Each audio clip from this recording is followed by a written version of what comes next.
If we want to go to heaven, we need a total transformation. We need it as individuals and we need it as a church. And the time has come to speak about these things, because we are told that the straight testimony will cause the shaking.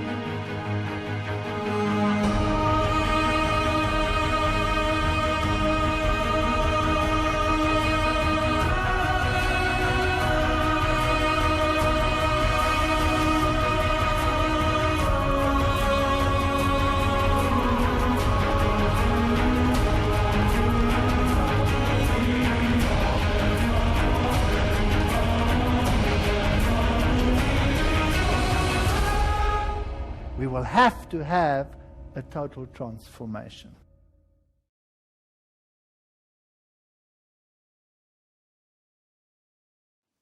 Right, we're going to talk about Laodicea. Muito bem, hoje vamos falar sobre Laodiceia. Quem é Laodiceia? É sempre outra pessoa, certo? Será que realmente é outra pessoa ou será que somos nós? Romanos 12, verso 2. E não sede conformados com este mundo, mas sede transformados pela renovação do vosso entendimento, para que experimenteis qual seja a boa, agradável e perfeita vontade de Deus.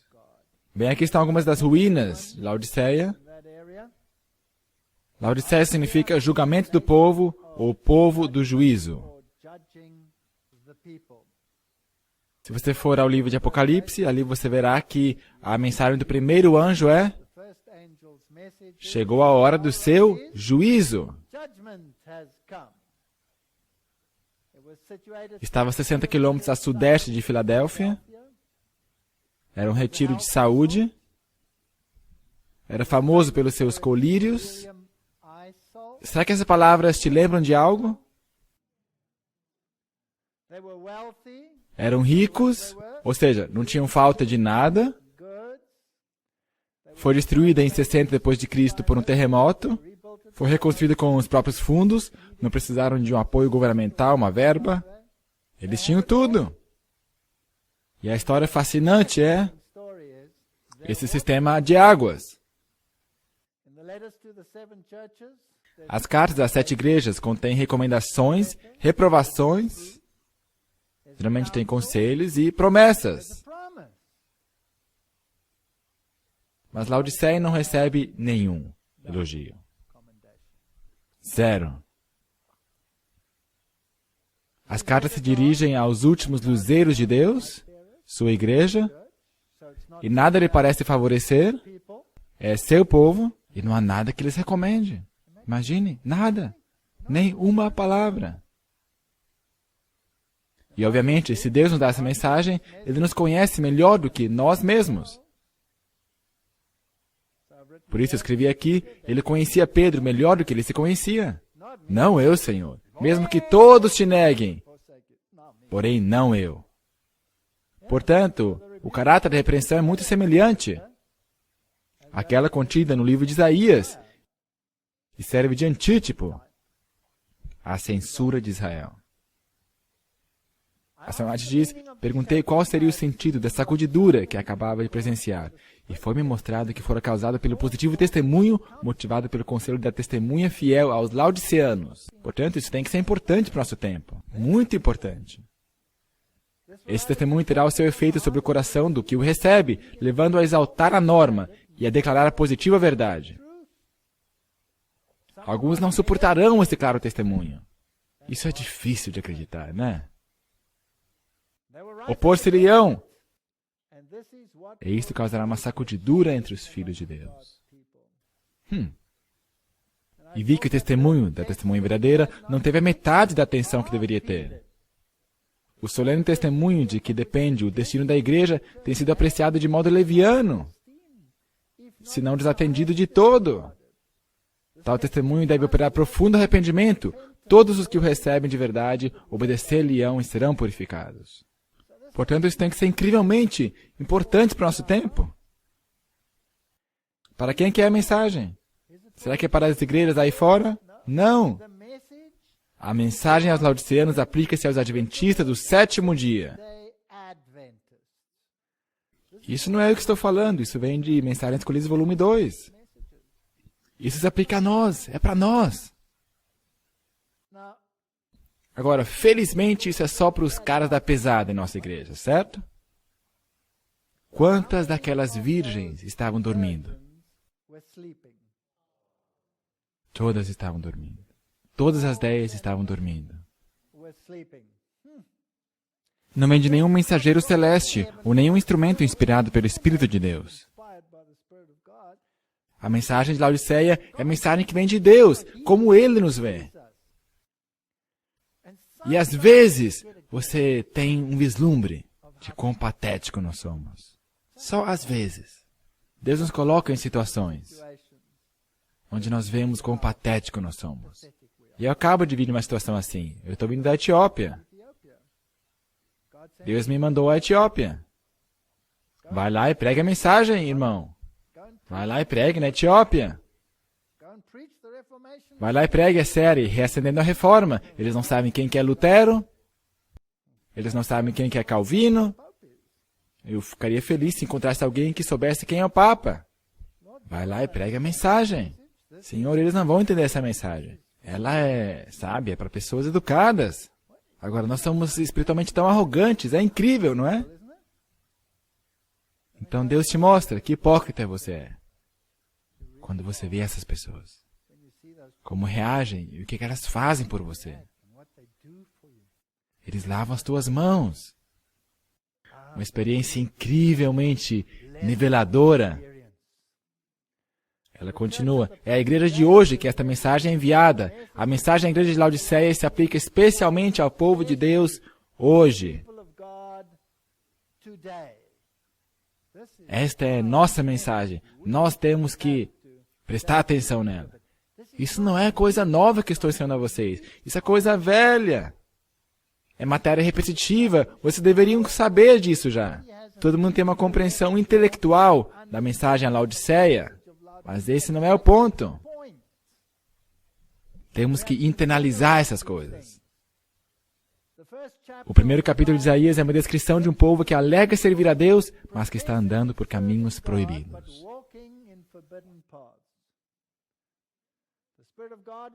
O Espírito de Deus movia os corações da congregação a uma consciência que chegara o tempo mencionado no primeiro capítulo de Isaías. Lavai-vos. Purificai-vos, tirai a maldade de vossos atos de diante dos meus olhos, cessai de fazer o mal, aprendei a fazer o bem. Para quem que ele está falando aqui? É sempre aquela outra pessoa na igreja, certo? Muitos corações foram pressionados que estamos acelerando rumo ao julgamento, onde todo caso será decidido para a eternidade. E o que Isaías viu? Ele viu com respeito a Judá e Jerusalém, nos dias de... E aí ele menciona todos esses maravilhosos reis. Isaías não teve uma vida fácil, não é? Manassés mandou serrá-lo ao meio. Essa vai ser uma experiência linda. Quando Isaías chega ao céu e vê Manassés e lhe pergunta, o que você está fazendo aqui? Ouvi, ó céus, e dá ouvido, tua terra. Criei filhos, engrandeci-os, mas eles se, o quê? Rebelaram contra mim. E para que tempo foi isso escrito? Foi para eles ou foi para nós? O que nós acabamos de ler no Espírito de Profecia? É para nós. O boi conhece seu possuidor e o jumento a manjedoura do seu dono. Mas Israel não tem conhecimento. O meu povo não entende. E só somos nós. Ai, nação pecadora, povo carregado de iniquidade, descendência de malfeitores, filhos corruptores. Deixaram o Senhor, blasfemaram o Santo de Israel. Voltaram para trás. Por que serias ainda castigados, se mais os rebelarias? Será que a situação vai melhorar? Não, vai piorar. Toda a cabeça está enferma e todo o coração fraco. Desde a planta do pé até a cabeça, não há nele coisa sã, senão feridas, inchaços, chagas, podres, não espremidas, nem ligadas, nem amolecidas com óleo. Nós estamos doentes. Não a outra pessoa na igreja, eu.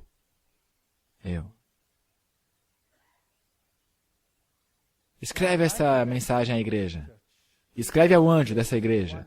Assim diz o Amém, a testemunha fiel e verdadeira, o princípio da criação de Deus, o que te criou, o que te redimiu, o que te conhece de cor e salteado.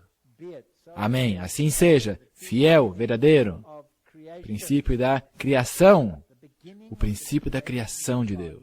Sabe, algumas pessoas dizem que aí diz que Jesus foi criado, a palavra grega aí, arche, tem o sentido de ter iniciado o processo.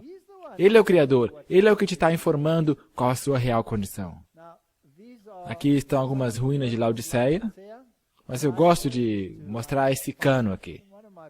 É de uma de minhas palestras anteriores, mas eu vou repetir. Maravilhoso! Esse é um cano d'água que traz água de milhas, quilômetros de outra área.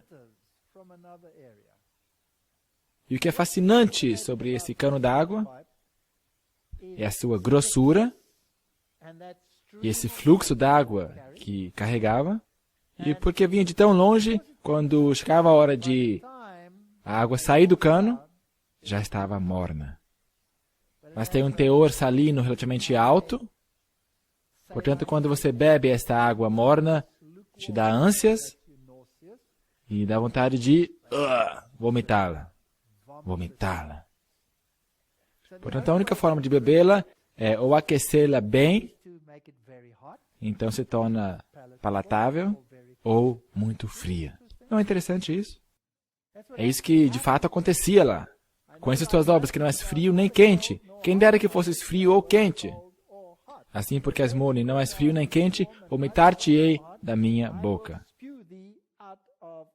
E se você conhece a história e a arqueologia, isso aí, esses conceitos assumem forma. Eles, na verdade, o bombeavam de um lugar como esse, onde a água liberava vapor, como você está vendo, e Laodiceia usava esta água quente, mas eles tinham que bombeá-la e canalizá-la e reaquecê-la. Ainda mostro esse camelo, porque eu amo esta arcada dentária. A coisa mais bonitinha que eu já vi. Só a sua mãe podia beijá-la. E quando eu estava lá, eu registrei esse menino colhendo o que eles chamam de gebere. E essas são ervas naturais, quase que anestéticas. Eles tratam de dores. Até hoje ali é um retiro de saúde. Eles têm esse colírio famoso. E o que nós temos que fazer com o colírio? Precisamos aplicá-lo para que possamos ver. Com essas tuas obras, que nem és frio nem quente, quem dera que fosses, mas agora eu vou te vomitar da minha boca. Essas são frases importantes, precisamos compreendê-las. Por que nós estamos numa condição tão patética? É porque nós dizemos que somos ricos. Estamos enriquecidos, de nada temos falta, mas nossa real condição é que somos desgraçados, miseráveis, pobres, cegos e nus. Isso quer dizer, espiritualmente, miseráveis, pobres, cegos e nus. E eu juntei os pensamentos aqui. Nós, de fato, somos mega ricos nesta igreja. Esta é a igreja mais rica do planeta, falando de forma espiritual. Somos os criadores do sistema moderno de indústria alimentícia de desjejum. Não há virtualmente nenhum domicílio sobre a face da terra que não tenha sido afetado por esta igreja. A granola vem desta igreja. Sucrilhos vem desta igreja. Geleia vem desta igreja. Creme de amendoim vem desta igreja. Leite de soja vem desta igreja. Uau! Não há ninguém aí fora que não tenha sido afetada pela indústria de desjejum. Temos a maior rede protestante de escolas do mundo, representados em mais de 200 países, Temos centenas de editoras, agências impressionantes de ajuda humanitária. Em alguns países, eles só permitem a nossa agência entrar. Eles nem deixam entrar a Cruz Vermelha, porque não confiam nela. No papel, nós temos um sistema sólido de crenças protestantes. De fato, a única igreja protestante que restou no mundo. Nós somos o bastião do protestantismo. Eu sou um adventista do sétimo dia. Eu não sou simplesmente um evangélico. Eu posso defender a nossa doutrina em qualquer canto do mundo. Eu posso dizer, desculpa, eu amo vocês batistas. Vocês são muito gente boa, mas eu não posso me tornar um batista, porque eu não posso crer no futurismo. Eu não posso crer no dispensacionalismo, não é bíblico. Eu posso dar todas as razões porque não é bíblico. Mas, em todo caso, está escrito nos seus credos de que vocês não são nada disso. Por que vocês abraçaram esses conceitos? Diferentemente do que vocês eram. Eu posso fazer isso. Eu posso falar sobre o metodismo. Wesley, eu posso relembrá-los. O que Wesley falou sobre a lei. Fantástico. Eu não posso viver sem a lei por um momento. Porque a lei me envia a Cristo e Cristo me envia de volta a lei. Um não pode sobreviver sem o outro. Brilhante! Aonde você se encontra agora? Pedindo para participar da missa junto com Roma. E minha Eucaristia em comum. Para mostrar ao mundo que somos um. Qual é essa de vocês? Vocês por acaso perderam seu senso de direção? Eu posso passar por uma religião atrás da outra. Por que vocês todos creem na imortalidade da alma? Todas vocês religiões. O que vocês estão empreendendo sobre a expiação, sobre a eficácia da morte de Cristo? Por que teria Ele que morrer para que você pudesse ter vida eterna? Se você tem a imortalidade. Cristo morreu em vão, para te dar o que você já possui. Patético. Não há nenhuma doutrina ali. Gente, nós somos ricos. Nós temos a verdade. Eu poderia pendurar qualquer igreja evangélica e dizer-lhes por que elas não são bíblicas. É por isso que elas ficam irritadas. Qual seria outro motivo de elas ficarem irritadas? Certo? Somos ricos. Será que isso me salva? Não. Não me salva, de forma alguma. A nossa igreja tem mais luz do que qualquer outra igreja na história. Mas aplicamos uma interpretação humana à nossa mornidão. A nossa interpretação é sempre para longe de nós. Sempre o aplicamos a outros. Mas se refere a mim. Mesmo se eu estou na igreja, sempre é outra pessoa. É só conversar com uma pessoa na igreja. Gente, essa pessoa é morna. Quem que é morno? Aqueles que não evangelizam? Eles são mornos. Olha para mim, eu faço trabalho missionário. Eu faço mais trabalho missionário que todos vocês, eu vos garanto. Portanto, eu não sou morno, eu tenho que estar quente, né? Aqueles que não comem direito. Olha para esse, ainda comendo baratas. Ou seja, não pode estar correto, tem que ser ele o morno. Será que eu sou salvo por salvação pela dieta? São aqueles que não aceitam esta ou aquela doutrina. Gente, tem uma compreensão totalmente errada da natureza de Cristo. Eu tenho a compreensão verdadeira. Se vocês tivessem a minha compreensão, vocês seriam quentes. Mas por causa disso, você é morno. Não entendem o assunto da justificação pela fé, ou da natureza de Cristo. Não aceitam o espírito de profecia. São esses os mornos, os que não se esforçam para alcançar a perfeição, ou os que alegam que a lei não pode ser guardada. A todos esses o aplicamos, exceto a mim. Felizmente, eu não sou nenhum desses. Eu tenho que estar quente. Mas não é isso que diz o texto.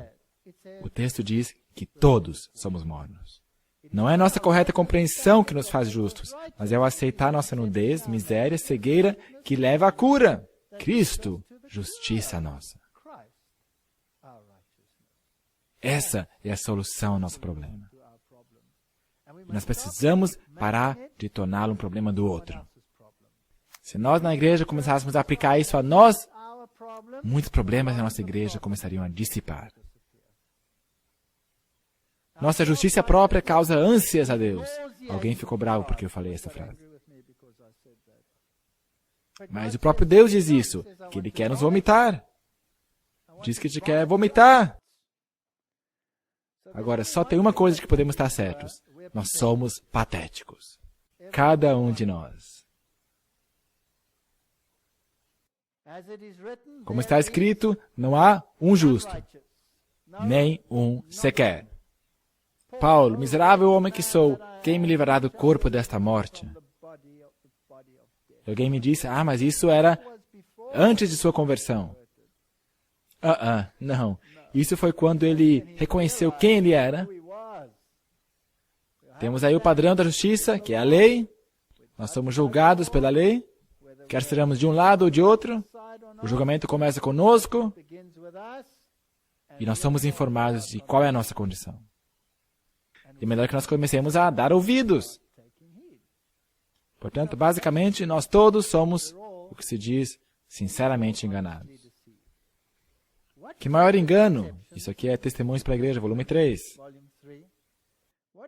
Que maior engano pode sobrevir à mente humana do que a confiança de estar certo quando se está totalmente errado. Agora, sabe, eu lutei com todas essas adversidades na igreja. Eu enfrentei a oposição, provavelmente mais do que a maioria aqui. Tentando abrir o caminho, mas eu vou falar mais sobre isso nas próximas palestras, sobre alguns dos problemas reais e alguns dos pontos. Mas sabe, aquelas pessoas que são a oposição, será que eles são os mornos ou os frios? E aqueles que pregam a mensagem dos 3 anjos, gente, eles estão entusiasmados, eles estão corretos. De sua perspectiva, nós somos aqueles que transtornam a Israel. Nós estamos tornando quase impossível ter relações com as outras igrejas. Porque tem essa voz fanática aí sempre gritando que são Babilônia. Como é que você vai querer trabalhar com a pessoa desse jeito? E zelo pela igreja de Deus e por sua honra. Isso os come por dentro. Portanto, da perspectiva deles, eu sou um zero à esquerda. Da minha perspectiva, eles são zero à esquerda, certo? Mas e da perspectiva de Deus? Nós dois somos zero à esquerda. Temos que pensar sobre isso. Eles não sabem que sua condição é deplorável à vista de Deus, diz ela. Enquanto aqueles que são abordados se lisonjeiam de achar-se em exaltada condição espiritual, a mensagem da testemunha verdadeira destrói sua segurança, com a surpreendente denúncia de seu verdadeiro estado espiritual, cegueira espiritual, pobreza e miséria. Que bom é ter espírito de profecia. Sem ele, eu estaria no meio do mar, sem uma bússola. Eu estaria perdido. A única defesa que eu às vezes tenho. Obrigado pelo espírito de profecia. Agora pensemos um pouco. Quem mais tinha essa condição? Se não está entre aspas, fui eu que escrevi. Pensando nessas coisas. Não foram Adão e Eva? Por acaso não estavam nus? E por acaso não cobriram sua nudez? Eles não buscaram a justiça de Cristo para cobrir sua nudez? Eles próprios a cobriram. Nós fazemos a mesma coisa. Estavam na miséria, perderam tudo, foram cegados pela serpente, estavam nus. E o que eles fizeram? Eles se cobriram com algo que eles mesmos fizeram e se tornaram acusadores dos irmãos. A mulher que você me deu. A serpente é o problema. Mas eles eram cegos. Eles precisavam de colírio, que somente Deus poderia providenciar, em Cristo. Portanto, o nosso problema não é um problema novo, era um problema que estava lá desde o princípio. Essa é a natureza do homem. E o ruim é que são os representantes de Deus que estão nessa condição. Não sabeis que os injustos não hão de herdar o reino de Deus? Não erreis, nem os devassos, nem os idólatras, nem os adúlteros, nem os efeminados, nem os sodomitas, nem os ladrões, avarentos, bêbados, etc. O que diz ali? Verso 11, e é o que alguns de vocês têm, o que diz? Sido, mas haver sido lavados, haver sido santificados, justificados em nome do Senhor Jesus e pelo Espírito de nosso Deus. Por isso, presta atenção, seja você um fornicário, um idólatra, um adúltero, um efeminado, um abusador, seja o que for, não importa quão perverso. É isso que me salva agora. que fiz uma faxina, mudei meu comportamento, é isso? Não, todas as coisas são lícitas. Todas as coisas me são permitidas, mas eu não me deixarei dominar por nenhuma. Eu não sou escravo. Eu posso ir lá e beber café. Eu posso ir lá e beber vinho. Eu posso ir lá e comer carne. Eu posso fazer isso. Nada me impede. Mas não convém. Não é sábio. Por isso, eu não vou fazê-lo. Então ele cita um provérbio de Epicúrio: os alimentos para o estômago e o estômago para o alimento. É isso que os gregos costumavam ensinar. Não importa o que você põe dentro do corpo. Não importa. Porque o corpo é só um recipiente. Depois você vai se libertar dele. Você vai se tornar espiritual. Portanto, o que você escolher, qualquer coisa que você colocar no seu estômago, não importa. Paulo não concorda com isso. Ele cita esse provérbio de Epicúrio e depois ele diz: Deus, porém, aniquilará tanto um como o outro. Esqueça suas doutrinas epicurianas. Ora, Deus, que também ressuscitou o Senhor, nos ressuscitará a nós pelo seu poder. Portanto, há uma solução para a nossa condição, mas não está em mim mesmo. E não está em meu comportamento. E se eu torno meu comportamento o padrão pelo qual eu julgo a outros, eu estou auto-enganado. Eu sou patético. Portanto, eu não posso fazer isso. Eu tenho que ter alguma transformação aí. E o Senhor vai me ajudar a lidar com isso. Como é que eu vou fazer isso, Senhor? Ou não sabeis que o que se ajunta com uma meretriz faça um corpo com ela? Porque serão, disse, dois numa só carne. O que dizer sobre prostituição espiritual? É a mesma coisa. Você se juntou ao Senhor. O mesmo espírito. Fugir da prostituição. Todo pecado que o homem comete é fora do corpo, mas o que se prostitui peca contra o seu próprio corpo. Espiritualmente e fisicamente. O seu corpo é o templo de Deus, o templo do Espírito Santo. Não sois de vós mesmos. Vocês conhecem essas coisas. Portanto, se eu faço todas essas coisas agora, será que agora sou aceitável a Deus? Não, a minha condição ainda é patética. Não basta aceitar a verdade intelectualmente, nós já falamos sobre isso. Precisamos aceitá-la espiritualmente. Uma mudança de comportamento não basta. Então, como eu já disse, não podemos trocar um jogo de comportamentos e substituí-lo por outro jogo de comportamentos. E considerar isso a minha justiça. Não é a minha justiça. Precisamos de uma mudança de coração. Eu preciso de Cristo para implicá-lo ao coração, para tornar isso um princípio elevado. Eu não posso fazer isso por mim mesmo. O Samant diz, agora você pode começar a operar no plano de adição. Adicione à sua fé virtude, conhecimento, temperança, paciência e todas as graças cristãs. E todas as demais coisas perecerão. Sabe, nós temos pessoas em nossa igreja que elevam a reforma de saúde a uma religião. Você nunca os encontrou, né? Ok. E sabe, ao lidar com isso, eu reparo que geralmente há uma crise, alguma coisa que as pessoas não podem lidar com ela. Talvez não podem lidar com as suas relações matrimoniais, talvez com seus filhos, talvez há alguma falha, alguma linha, alguma coisa que você não pode controlar, mas há uma coisa que eu posso controlar absolutamente, e é o que está no meu prato. Eu tenho controle perfeito sobre isso. E é por isso que isso se torna uma religião. Isso é triste, porque Satanás vai usar isso e vai fazer parecer que todo mundo está na mesma categoria. Todo mundo que come direito é automaticamente rotulado um fanático. Você já percebeu isso? Portanto, precisamos cuidar de não fazer da nossa dieta uma religião. Mas também não devemos evitar a reforma de saúde só pelo medo de que outros pensem que nós fazemos disso a nossa religião. O Samad diz, como um povo, temos de preparar o caminho do Senhor. Cada partícula da capacidade que Deus nos concedeu deve ser posta em uso para preparar uma pessoa de acordo com a vontade de Deus, segundo o seu molde espiritual, a fim de permanecer firmes no grande dia da preparação de Deus. Então essa pergunta, o que é a eternidade para nós? Suas ideias acerca do que constitui uma educação e disciplina religiosa são vagas. e só se apoiam em probabilidades. Muitos há que não têm uma esperança bem compreendida e correm grande risco ao praticar precisamente as coisas que Jesus ensinou que não deveriam fazer. No comer, beber, vestir, atando-se assim ao mundo de diversas maneiras. Você tem que fazer o que é certo, mas como é que você vai fazê-lo sem se tornar um estorvo?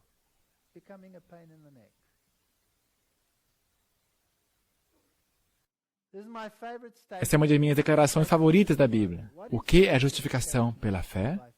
Ou do Espírito de profecia, pelo menos. É a atuação de Deus abatendo até o pó a glória do homem. E fazendo por ele aquilo que não está em sua capacidade de fazer por si mesmo. Houve um tempo quando nós estávamos de fato no pó. O Senhor nos manteve ali, bem ali no pó. Eu encontrei meu amigo, François Duplessis, e disse para ele, François, estou cansado, enjoado de ficar no pó. Eu não quero mais me enrolar nesse pó. Ele disse, eu sugiro que você consiga um bom par de filtros de ar. Porque no pó você vai continuar. É a atuação de Deus abater a glória do homem até o pó. Mas é claro, nunca somos nós. E se você acha que pode fazer uma coisa certa, Deus vai te disciplinar até que você interiorize esta mensagem. Aqueles a quem o céu considera santos são os últimos a alardear a sua própria bondade.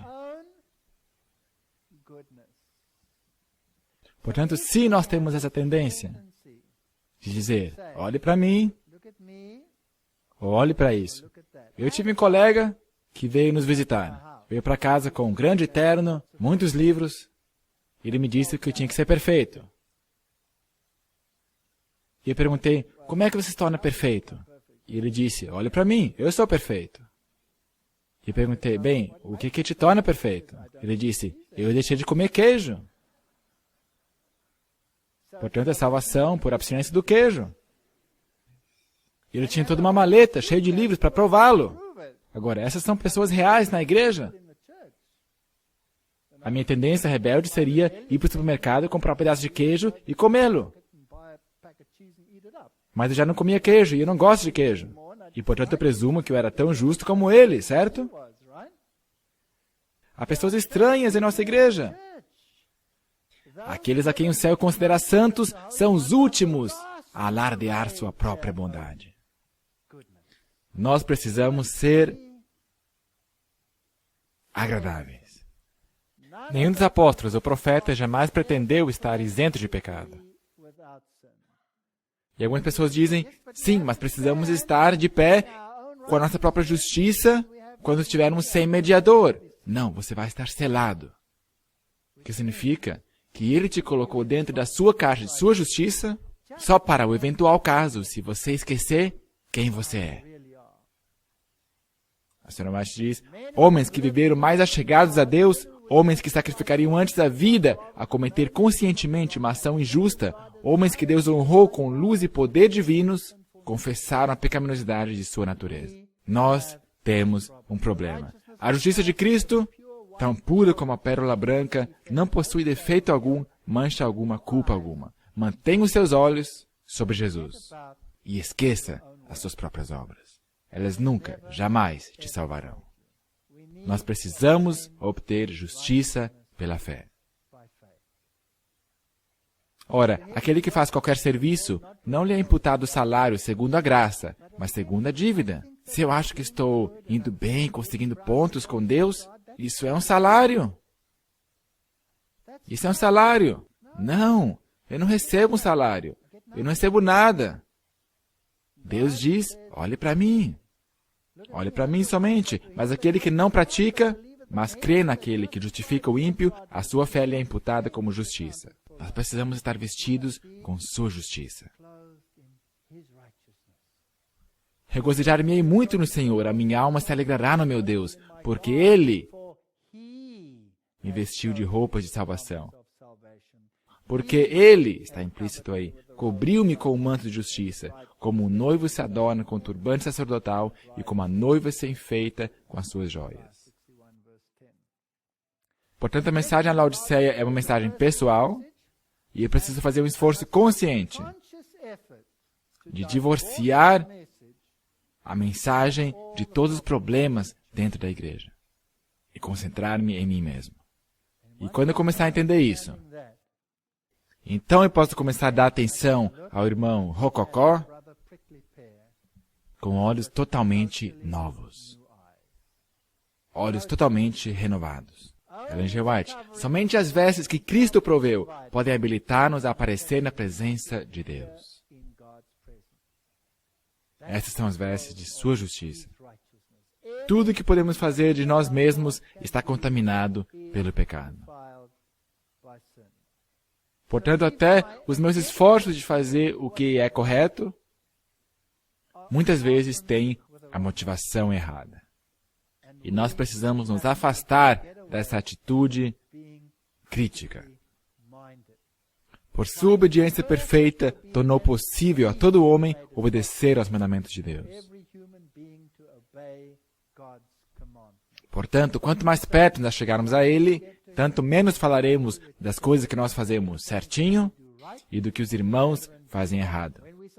Ao nos sujeitarmos a Cristo, nosso coração se une ao seu, nossa vontade emerge em sua vontade, nosso espírito torna-se um com o seu espírito. Nossos pensamentos serão levados cativos a Ele. Vivemos sua vida. Portanto, a quem se dirige a mensagem de Laodiceia? A nós, individualmente. E nós realmente temos que começar a fazer um esforço consciente para internalizar essa ideia. Justiça imputada e impartida, essas são chiques palavras teológicas. Justificação e santificação são presentes de Deus pelos méritos de Jesus Cristo. E obediência aos mandamentos é a consequência dessa constante confiança nos méritos de Cristo. Nunca devo permitir o eu aflorar. Nossa mensagem é o Evangelho eterno, salvos pelo sangue do Cordeiro. Nosso caráter será moldado à semelhança divina da lei de Deus, mas nunca sem Ele. Eu gosto do que a Sra. White diz: eu devo atuar na minha esfera e Ele atuará na sua esfera. Agora, eu não posso confundir esses dois. Eu não posso confundir os dois para que não aconteça que eu exalte a mim mesmo e me torne um alter Christos, um outro Cristo sobre essa terra. Eu sempre serei menos e importa que Ele cresça. A mensagem de Laodiceia se aplica a todos que professam guardar a lei de Deus, mas não a praticam. Sabe, as pessoas dizem, você não pode guardar a lei de Deus. E é verdade, eu não vou conseguir em minhas próprias forças. Mas eu posso guardá-la na minha esfera, assim como Deus a imputa em sua justiça, assim como Deus a guarda. E quanto menor eu me torno, e quanto maior ele se torna, tanto maior a justiça imputada afeta as minhas obras.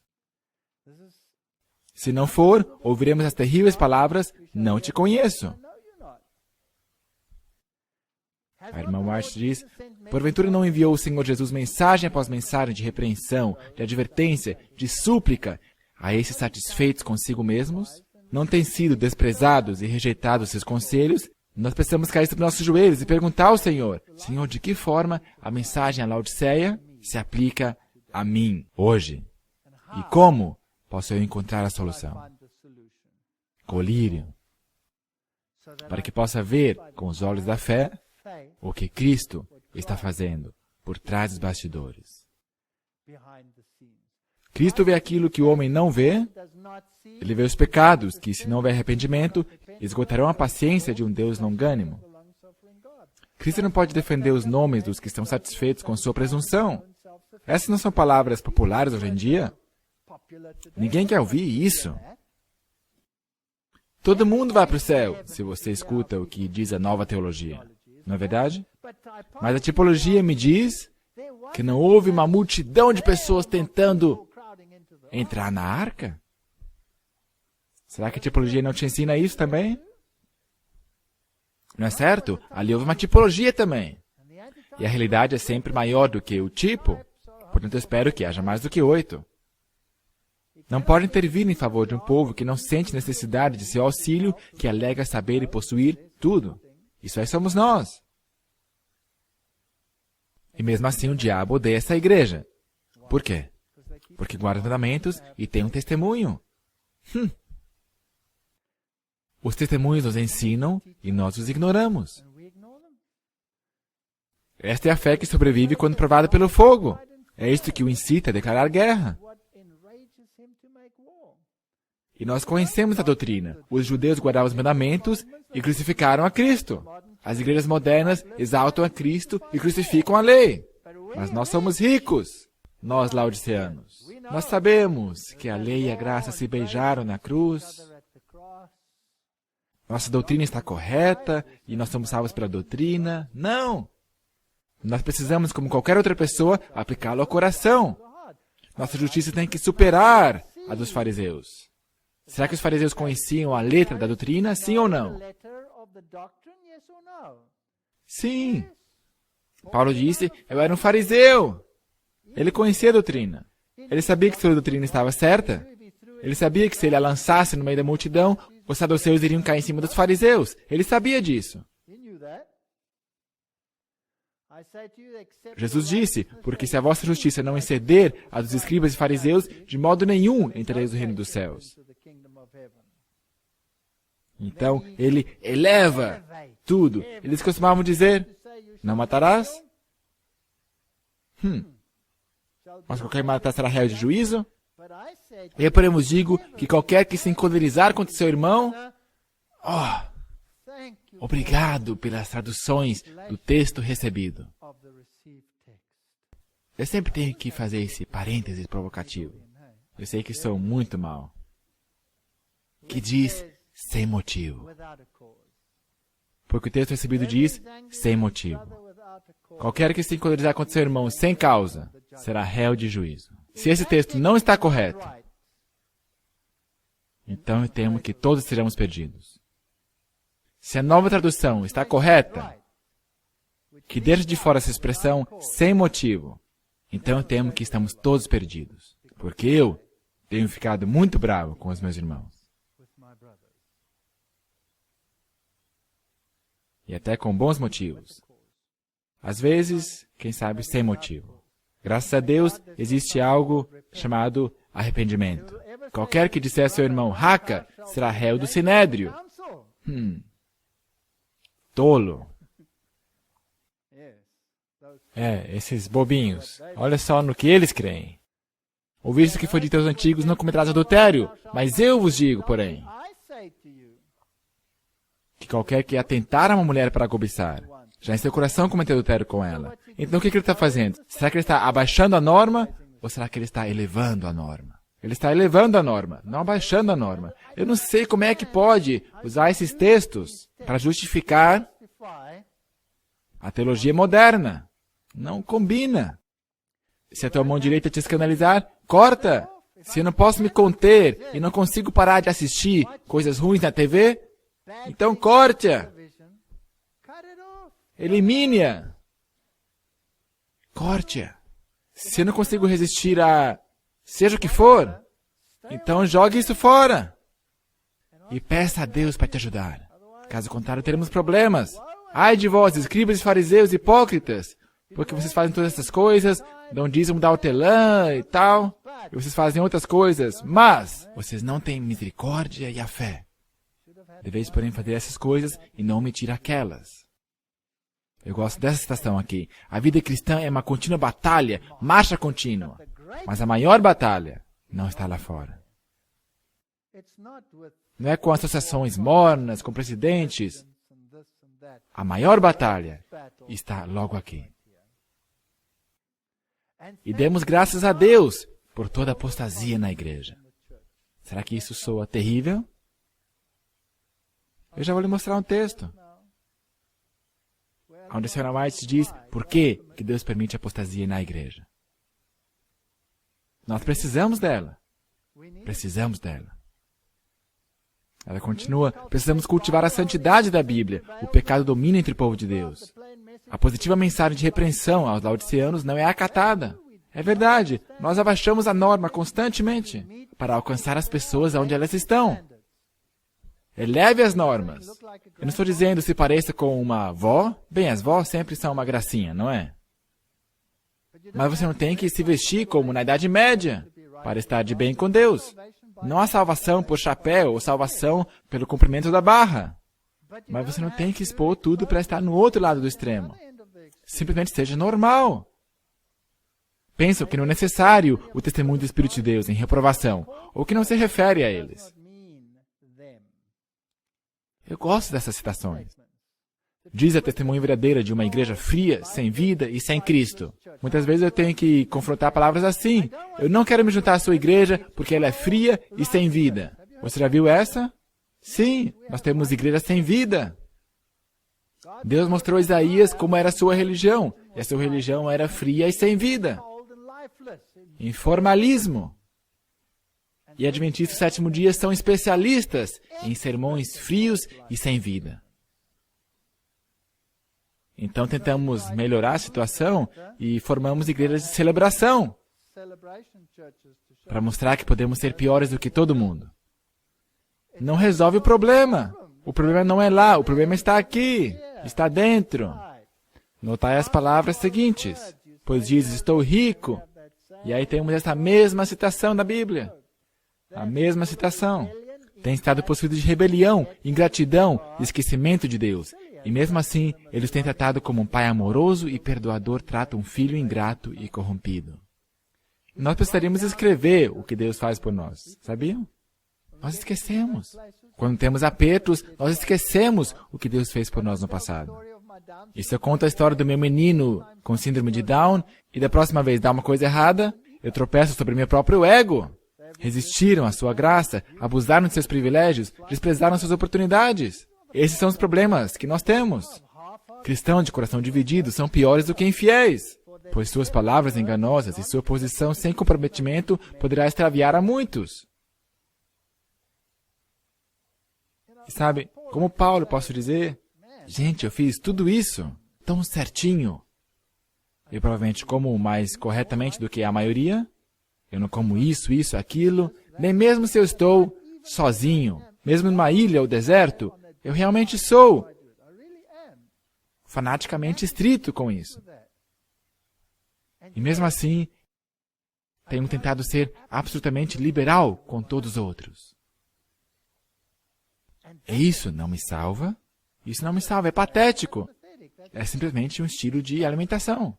Na verdade, eu poderia ser um hindu e estar comendo exatamente da mesma forma. Não farei diferença alguma. O comer e beber não me salva.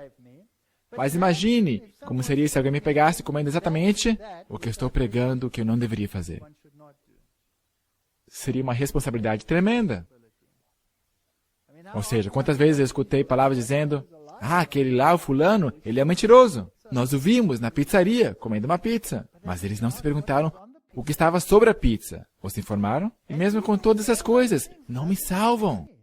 Não me salva nem um tio. Chega a ser patético ao imaginar que conseguiria um tijolinho lá no céu. Eu seria patético. Ele nem é um bom mundano, nem um bom cristão. Satanás usa para fazer a obra que ninguém mais pode fazer.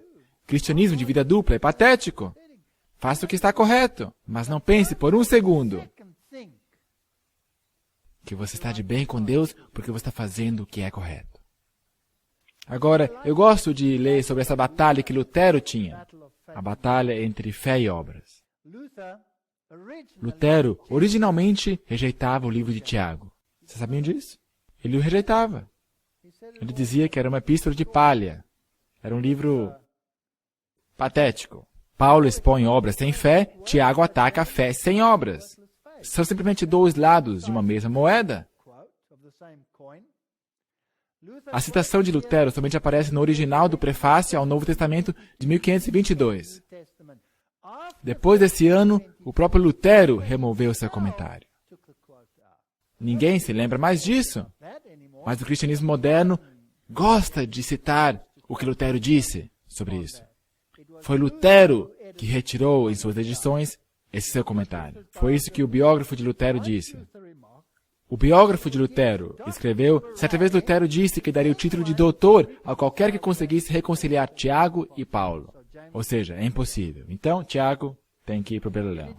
Mas ele não se aventurou a rejeitar Tiago do cânon e eventualmente conseguiu seu próprio título de doutor efetuando esta reconciliação. É isso que ele escreveu. Fé é algo vivo e ativo, não pode ficar inoperante. Não somos salvos por obras, mas se não há obras, tem que ter alguma coisa errada com esta fé. Alguém alegou, fé sem obras justifica, fé sem obras está morta. Assim, uma fé morta justifica. Lutero respondeu o seguinte: o argumento é sofista e a refutação se resolve gramaticalmente. Na principal premissa, fé deve ser associada com a palavra justifica, e a parte da frase que diz sem fé justifica é colocada em uma perífrase predicada e tem que se referir à palavra justifica, não fé. Na premissa menor, sem obras, então eles dizem que esses homens eram bisonhos primitivos, não dizem? É tão sofisticado que eu nem consigo entender o que ele está falando. Na premissa menor, sem obras, está verdadeiramente na perífrase subjuntiva e se refere à fé. Agora, dizemos que justificação é efetiva sem obras, não que a fé é sem obras, pois a fé que carece de fruto não é uma fé eficaz, mas uma fé fingida. Sem obras, portanto, é ambíguo. Por esse motivo, o argumento não decide nada. Uma coisa é o fato que a fé justifica sem obras, outra questão é se fé existe sem obras ou não. Ele chegou lá, ele o entendeu eventualmente. Os dois se complementam. Eu não sou salvo por minhas obras. Lutero escreve, sim, já que a fé somente é suficiente para a salvação, preciso de nada mais a não ser a fé, exercitando o poder e domínio de sua própria liberdade. Eu somente preciso de fé. Eis o inestimável poder e liberdade dos cristãos. Em praticando essas obras, não devemos assumir que um homem seja justificado por elas perante Deus, porque a fé, que exclusivamente é justiça perante Deus, não pode suportar esta opinião errônea. Lutero vai direto ao ponto. Eu não posso colocar a fé, deixe-me repetir, eu não posso colocar as minhas obras de qualquer forma como um exemplo do que é bom e justo e justiça.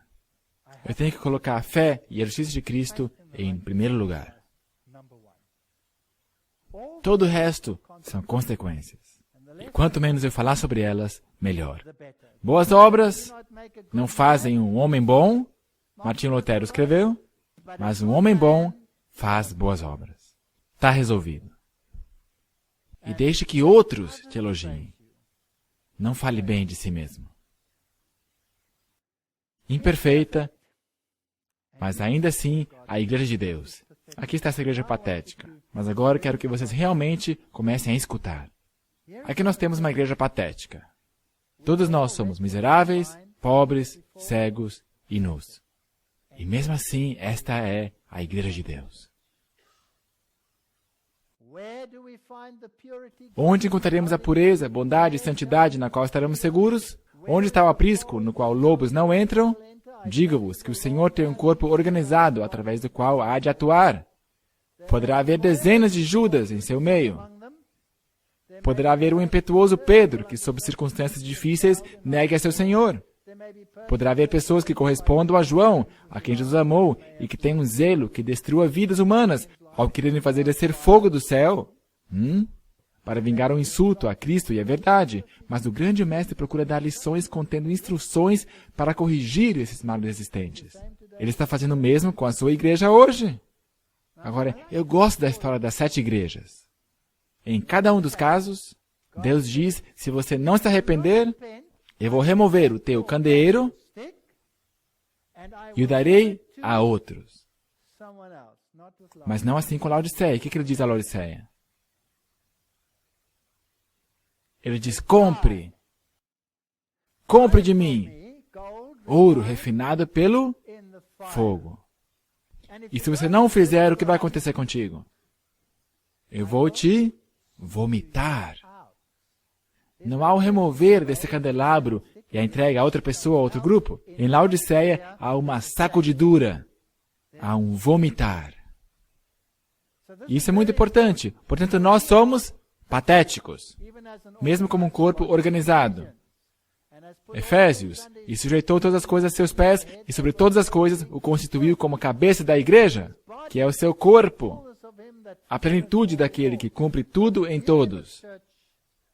Portanto, nesta igreja, nós temos todas essas pessoas patéticas.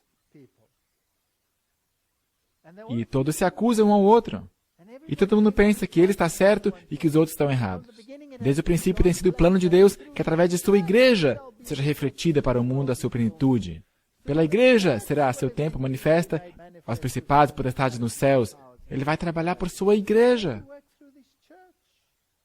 Nós somos o seu galardão. Cristo olha seu povo em sua pureza e perfeição como a recompensa de todos os seus sofrimentos, humilhação, seu amor e o suplemento de sua glória. Cristo, o grande centro do qual irradia toda a glória. E eis a solução ao problema. Temos que comprar. A igreja de Cristo, enfraquecida e defeituosa como pareça, é na terra o único objeto a que ele consagra em sentido especial o seu amor e atenção. É o cenário de sua graça. Esta última igreja, cheia de sono, monidão, cheia de cristãos sonolentos, mornos, é a sua igreja. A igreja sobre essa terra não é perfeita, a igreja militante não é a igreja triunfante, e a terra não é o céu. A igreja se compõe de homens e mulheres errantes e imperfeitos, que precisarão de esforço paciente e penoso, a fim de serem educados, adestrados, disciplinados, educados por preceito e exemplo. Está vindo aí uma tempestade. E ao ela se aproximar, uma classe numerosa, que tem professado a fé na mensagem do terceiro anjo, mas não tem sido santificada pela obediência à verdade, abandona sua posição, passando para as fileiras do adversário. O que vão fazer? Vão abandonar sua posição e cair fora. Mas eu tenho que cuidar, para eu não fazê-lo.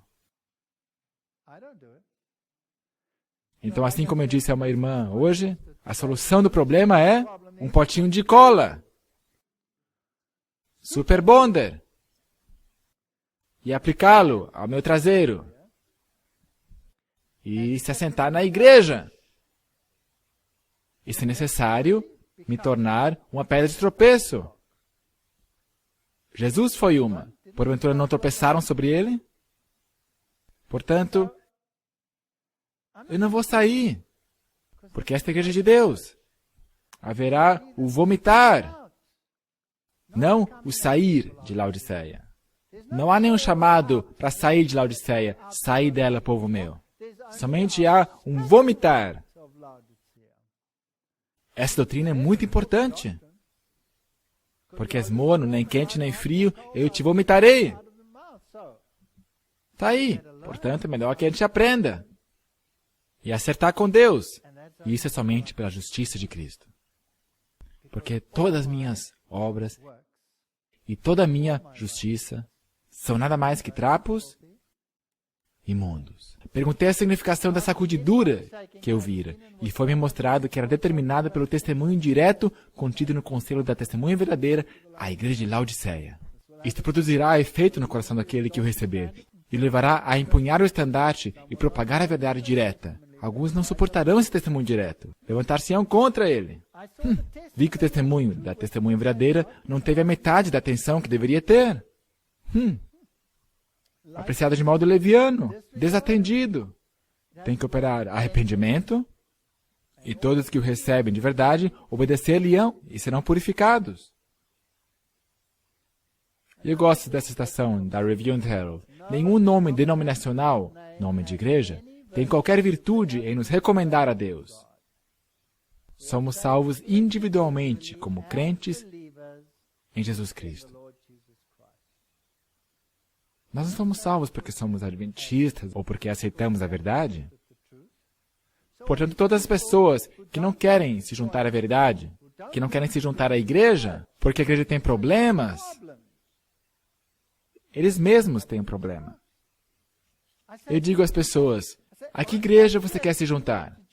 A igreja que faz o que é certo. Muito bem, o que a Bíblia diz sobre a última igreja? Diz que seria como? Diz que seria patética, certo? Será pobre, miserável, cega e nu. Está semi-morta, dormindo. Você encontrou uma igreja como essa? Vá procurar uma dessas. Se você a encontrou, consiga Super Bonder. E vá lá e sente nessa igreja. Será que você não pode fazer uma diferença? Será que você não pode fazer alguma diferença? Se todo mundo fosse e se assentasse sobre a sua montanha e dissesse, eu estou aqui, eu sou um monge, e olhe para aquelas pessoas terríveis lá, aonde estaríamos? Aonde estaríamos? Se eu segurasse meu dízimo? Por a igreja ser tão patética? Quem será o primeiro a sair? O que ainda defende a verdade. Portanto, eu vou pagar o meu dízimo. Está aqui. Vá em frente. Faça com ele o que você quiser. É você que vai ter que dar conta a Deus sobre o que está fazendo com ele, não eu. A instrução para mim é, trazei-o à casa do tesouro. Tocai a trombeta em Sião, santificai um jejum, convocai uma assembléia solene. Congregai o povo, santificai a congregação. Ajuntai os anciãos, congregai as crianças. Que saia o noivo da sua recâmara. Essa é a segunda vinda. Isso fala da segunda vinda. Choram os sacerdotes, ministros do Senhor, entre o alpendre e o altar, e digam, poupa ao povo, ao Senhor. Por que eles estão chorando aqui? Por todo o mal que é cometido, aonde? Na igreja. Na igreja. Nós somos patéticos. E esta é a nossa condição. E vem e se junte a uma igreja patética.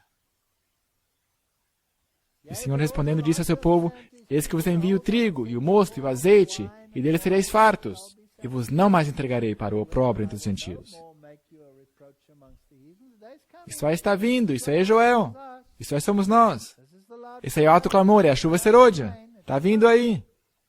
Nós vamos ver exatamente na tipologia, quando começarmos as palestras, como vai ser isso. Não tem mais os animais do campo. Esqueça as nações gritando, porque os pastos do deserto reverdecerão. Ó filhos de Sião, regozijai-vos e alegrai-vos no Senhor, porque Ele vos tem dado na justa medida a chuva temporã, fará descer a chuva no primeiro mês, a chuva temporã e a serôdia. Esta igreja vai receber a chuva serôdia. Eu tenho toda uma palestra sobre ela. Por quanto tempo nós temos orado pela chuva serôdia? Nós podemos orar toda a vida. Não vai acontecer. Até que haja uma sacudidura. E comereis abundantemente, vos fartareis e louvareis o nome do Senhor vosso Deus. Esses dias estão vindo. Esses dias estão chegando. Portanto, aqui estão os pontos altos.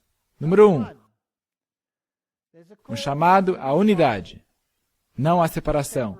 Convoque uma assembléia solene. Não é isso que diz? Ajuntai-vos em arrependimento. Convoque esta assembléia.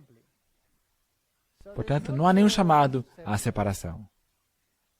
Um espírito de intercessão, não de condenação, e um futuro de triunfo, não de derrota.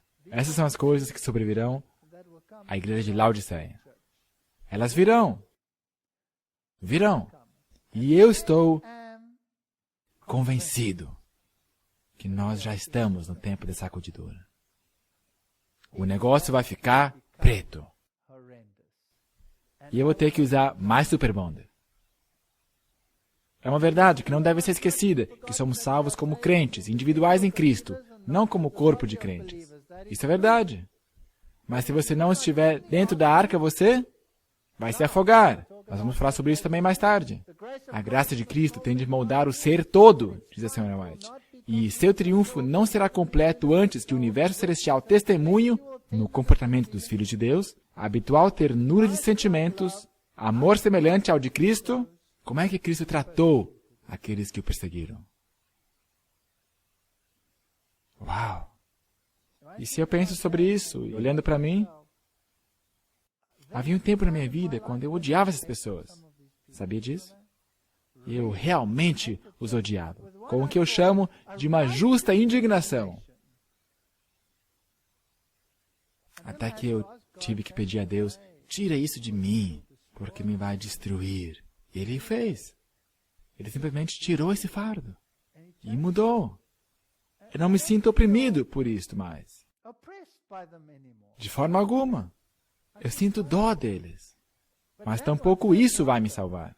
Porque poderia ter esse sentimento de justiça. Olha aí, esses miseráveis, certo?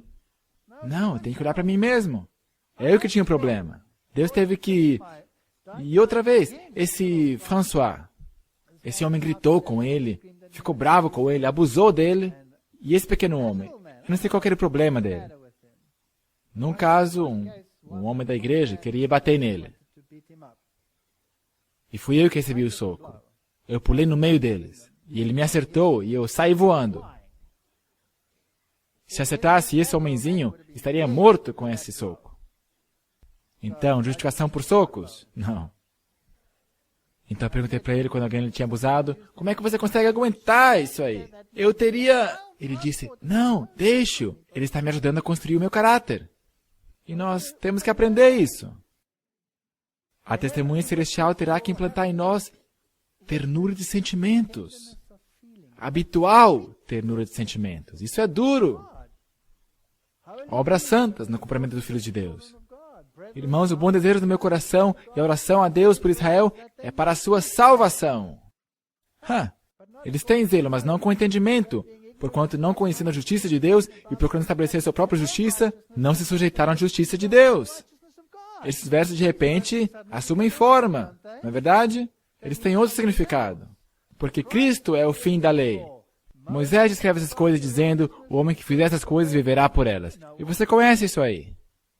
Mas a justiça que é pela fé diz assim, não digas em teu coração quem subirá ao céu, ou quem descerá ao abismo. Isso vai trazer a tornar dentre os mortos a Cristo. Mas que diz? A palavra está junto de ti, na tua boca e no teu coração. Esta é a palavra da fé que pregamos. A saber, se com a tua boca confessares ao Senhor Jesus, e em teu coração creres que o ressuscitou dentre os mortos, serás salvo, visto que com o coração se crê para a justiça, e com a boca se faz confissão para a salvação. Cristocêntrico. Portanto, nosso diagnóstico, morno. Consequência, vomitado. Razão da mornidão? Dizes, sou rico. Tenho todo esse conhecimento. Deixa-me dizer por que a sua igreja está errada. Eu posso dizer, desgraçado, miserável, pobre, cego e nu. Se você lê Colossenses, esta epístola também é direcionada aos laodiceanos. Porque diz assim, diz aqui, e pelos que estão em Laodiceia, e por quantos não viram meu rosto, para que seus corações sejam consolados e estejam unidos em amor. Me respondam honestamente, será que a nossa igreja está unida em amor? Ou será que temos uma igreja profundamente dividida, como nunca antes? Nós de fato temos uma igreja profundamente dividida. E aonde está a solução? Está aqui. Está no coração. É somente Cristo que pode reconciliar isso, para que seus corações sejam consolados e estejam unidos em amor, e enriquecidos na plenitude da inteligência, para o conhecimento do Pai e de Cristo, em quem estão escondidos todos os tesouros da sabedoria e da ciência.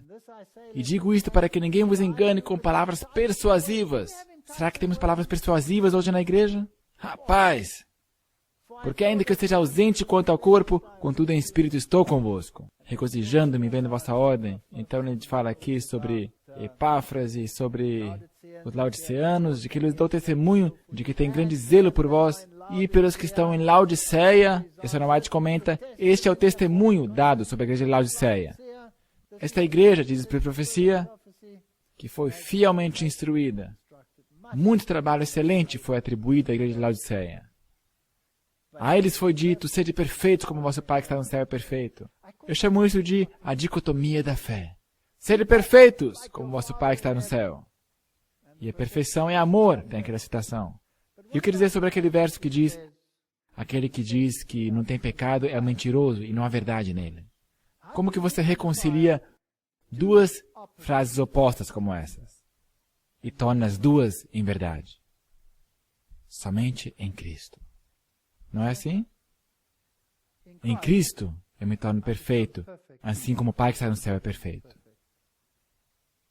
Mas eu nunca direi que estou sem pecado. Então continuamos com Colossenses. Tende cuidado para que ninguém vos faça presa sua por meio de filosofias. Será que nós temos isso em nossa igreja hoje? Sim. Vãs sutilezas, segundo a tradição dos homens, segundo os rudimentos do mundo. Nós não temos isso hoje. Nós não temos rudimentos do mundo na igreja hoje. Temos? Sim, nós temos todas essas coisas. e nós perdemos aquele em quem habita corporalmente toda a plenitude da divindade. Eu amo esse sermão de Jesus. Esta é a Igreja das Bem-aventuranças. Esse é o lugar onde Jesus pregou as bem-aventuranças e é onde ele virou a doutrina dos fariseus de ponta cabeça. Onde ele pegou a sua riqueza e sua glória e seu alto engrandecimento e os tornou nulos, vazios. Em vez de dizer, bem-aventurados são os filhos de Abraão, porque deles é o reino dos céus. Ele diz, bem-aventurados os pobres de espírito, porque deles é o reino dos céus. Virou de ponta cabeça. E essa palavra ali, ptochos, que é a pobreza mais desprezada pela humanidade, nos mostra qual é a nossa condição espiritual. Se nós reconhecemos que estamos espiritualmente falidos, como aquele homem que estava morrendo sobre o seu leito, dizendo, eu não tenho nada a oferecer. Eu disse, perfeito! Vocês lembram? Perfeito, entregue o seu nada, a sua indignidade, e troque-o por sua perfeição. Você descobriu onde você está. Você não tem nada a oferecer. Então você chora pelo seu pecado. Você sente dor pelo que você fez. Todos nós viemos de transfundos de pecado, quer tenhamos nascido nesta igreja ou não. Nós todos somos imundos, porque serão consolados, bem-aventurados os mansos. Desce aí de seu cavalo, não diga, eu sou rico. Isso tem fome e sede por justiça, isso é fome absoluta. Então, você será farto, então você vai ser misericordioso, você não vai julgar os outros, você vai ser limpo de coração, tira, ó Deus, esses pensamentos, essa mente carnal. Bem-aventurados os pacificadores, bem-aventurados aqueles que amam a tua lei. Então você será perseguido. Esse é o teu salário. Vão rosnar os dentes contra você. E vão te injuriar e perseguir, e mentindo dizer todo mal contra você. Por minha causa, diz Deus. Então, em vez de lamentar tudo isso, o que nós deveríamos fazer? Alegrar-nos. É assim que a Bíblia diz. Alegrai-vos quando disserem toda forma de mal contra vós. Uau! Isso realmente é colocar o Evangelho de ponta cabeça. Então dirá o rei aos que estiverem à sua direita, vinde, bendito meu Pai, possui por herança o reino que você está preparado, porque tive fome, tive sede e tal. E eles vão responder perguntando, mas quando que a gente viu assim? Então, quão naturalmente virão essas obras? Virão absolutamente de forma natural. Não vai ser uma questão de, olha o que eu estou fazendo. Eu comecei um mutirão aqui. Alô, todo mundo, eu comecei um mutirão. Não. Mas também você não vai deixar de atender às suas necessidades. Mas é algo natural. Eu era estrangeiro e hospedaste-me. Mas quando estivemos com fome, quando tivemos de comer, quando com sede temos de beber, etc. Então o rei lhe responderá, em verdade vos digo, que quando fizestes a um desses meus pequenos irmãos, a mim o fizestes. Meus irmãos? Meus irmãos, minhas irmãs, meus filhos? Uau! Sendo estrangeiro, não me recolhestes? Estando nu, e aqui está o outro lado da moeda. Portanto, as obras virão naturalmente. Portanto, há um remédio. Você pode comprar ouro. Babilônia não tinha remédio. Ela não queria ser curada. Então, será que há esperança para Laodiceia? Sim, há um remédio. Há esperança para a Babilônia? Não. Sai dela, povo meu. Então, aonde que eu vou? Quem que eu vou procurar? Antes da chuva ser hoje, eu vou procurar uma igreja patética, desgraçada, miserável, pobre, cega e nu. Eu vou unir-me a ela. Queríamos curar a Babilônia, mas ela não pode sarar. Apesar das trevas espirituais e afastamento de Deus prevalecentes nas igrejas que constituem Babilônia, a grande massa dos verdadeiros seguidores de Cristo encontra-se ainda em sua comunhão. Mas diz, saí dela, não Laodiceia. Para Laodiceia diz, eu te vomitarei. Não podemos confundir esses dois. E a nossa igreja está começando a confundi-los. E é por isso que temos adventistas da reforma, que dizem, esta igreja se tornou Babilônia. E hoje em dia eles são mais espertos. Eles dizem, não são Babilônia, ela é irmã de Babilônia. Estão ficando muito espertos. E vão e se unem a eles. Eu conheci os Adventistas da Reforma na Alemanha, que me disseram, por que você está pregando nessa igreja? Por que você não vem e prega para nós? E eu disse, não, vocês vêm e assistem aqui. E eles disseram, não, mas aqui fede. Certo, mas na Arca de Noé também fedia. A solução é uma máscara. Compre uma, faça esse investimento. Pois é.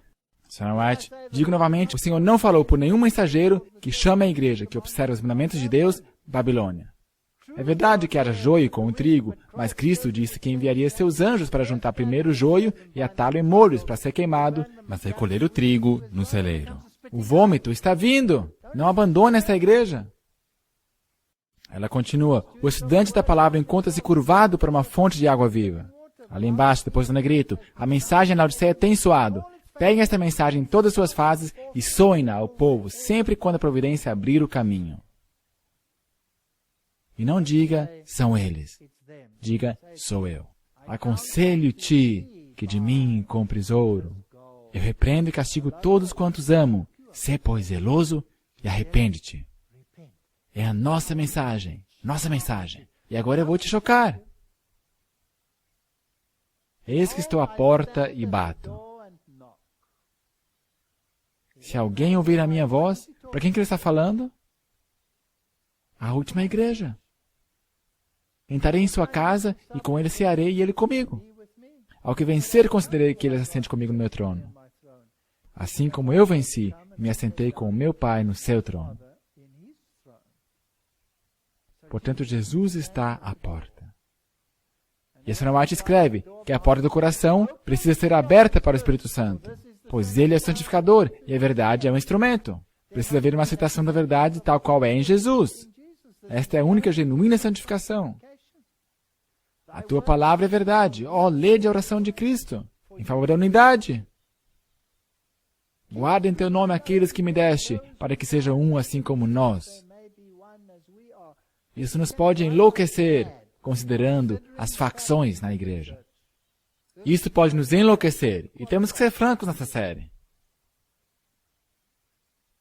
A oração de Cristo não é apenas para aqueles que agora são seus discípulos, mas por todos os que hão de crer em Cristo através das palavras de seus discípulos até o fim do mundo.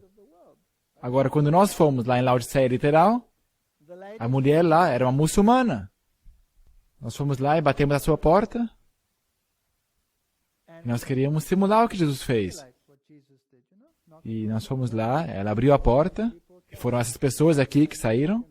E nós dissemos, nós somos de outro país e nós gostaríamos de ver o que vocês fazem, como é que vocês vivem. E eles foram tão simpáticos. Elas abriram a porta. E esta moça mais tarde se tornou uma adventista do sétimo dia. E ela traduziu o desejado de todas as nações ao persa, para que as pessoas o pudessem ler. Não é incrível isso? Bem, deixa para lá. Aonde está Jesus? E esta é a minha pergunta agora. Eu disse que eu iria chocar vocês. Se ele está batendo, quer dizer que ele está dentro ou fora? Portanto, Jesus está do lado de fora. Esta igreja inteira precisa da justiça de Cristo. Ele está do lado de fora. Deus não se impressiona tanto com o que fazemos, mas com o porquê o fazemos. Muitos atos que passam por boas obras, mesmo atos de beneficência, se analisados rigorosamente, terão de ser considerados como induzidos por motivos errados. Muitos há que recebem aplauso por virtudes que não possuem. O esquadrinhador dos corações inspeciona os motivos. E muitas vezes os próprios atos que são vivamente aplaudidos pelos homens são por ele registrados como provindo de motivos egoístas e vil hipocrisia. A nossa reforma de saúde, nossas boas obras, seja o que for que a gente fizer, pode ser hipocrisia. Precisamos ser cuidadosos. Portanto, meu apelo à igreja, dada a sua condição, olhemos para nós mesmos, cuidemos de nós mesmos. Vos digo, antes, se não vos arrependeres, todos de igual modo perecereis. Portanto, esquadrinhe seus próprios corações. Que esquadrinhemos nossos corações. Perguntemos a Deus, Senhor, estou de bem contigo? Por que eu faço isso? Por que eu acuso meus irmãos? Por que eu estou dizendo, esse aqui é mau, esse ali é isso, aquilo? Sonda-me, ó Deus, e conhece meu coração. Prova-me, conhece meus pensamentos. E vê se há em mim algum caminho mau e guia-me pelo caminho eterno. Porque a circuncisão somos nós, que servimos a Deus em espírito, e nos gloriamos em Jesus Cristo, e não confiamos na carne. Eu não posso ter nenhuma confiança em mim mesmo. Fé e amor, eis o ouro.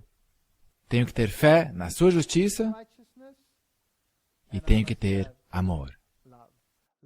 O amor não é interesseiro, o amor é bondoso, o amor é gentil, o amor tudo suporta.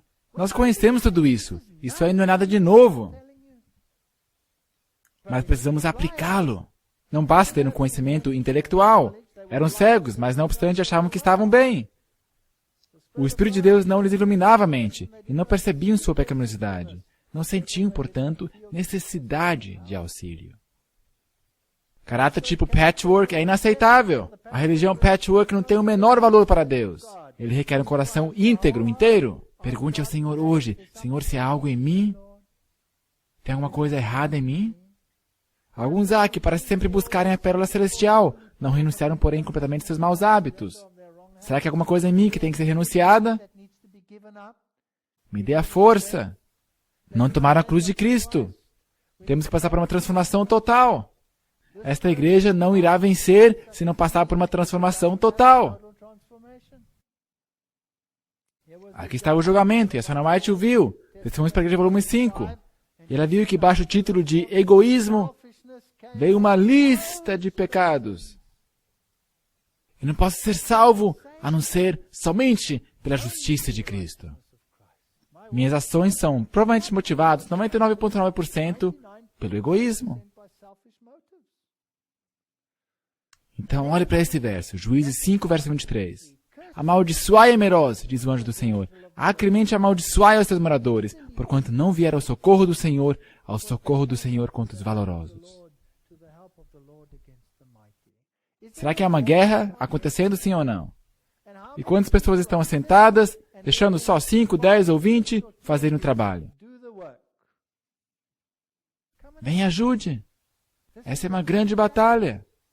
Você é tão culpado quando você, apesar de crer, não faz nada, como aqueles que não creem a verdade. Nem tampouco tem que se dizer, passou a cega, findou o verão, e nós não estamos salvos. Poderia acontecer. Afastemos a atitude de olhar para os outros e olhemos por nós mesmos. Eu tirei essa foto em Laodiceia. Vocês veem que é uma foto antiga, que eu a escaneei. E a colheita estava madura. Era uma cena tão fantástica para fotografar em Laodiceia. A colheita está madura. Eu penso que agora está mais madura do que nunca antes. Não dizeis vós que ainda há 4 meses até que venha a ceifa? Eis que eu vos digo, levantai os olhos e vede as terras, que já estão brancas para a ceifa. Essa é a nossa última chance. Essa é a nossa última chance. E se nós acertamos as contas agora, haverá um vomitar, porque nós estamos indo para casa. Em breve. Muito em breve. Eu estou convencido que esta é a última geração. Eu creio de todo o coração. Eu não estou marcando data, mas os sinais estão todos aí. E o tempo de olhar por si mesmo está aqui agora. E quanto mais olharmos o nosso caráter e pedirmos a Deus para o retificar agora, tanto menos haverá problemas na igreja. Que o Senhor nos abençoe. Ao nós buscarmos aplicar a mensagem de Laodiceia aos nossos próprios corações. Amém.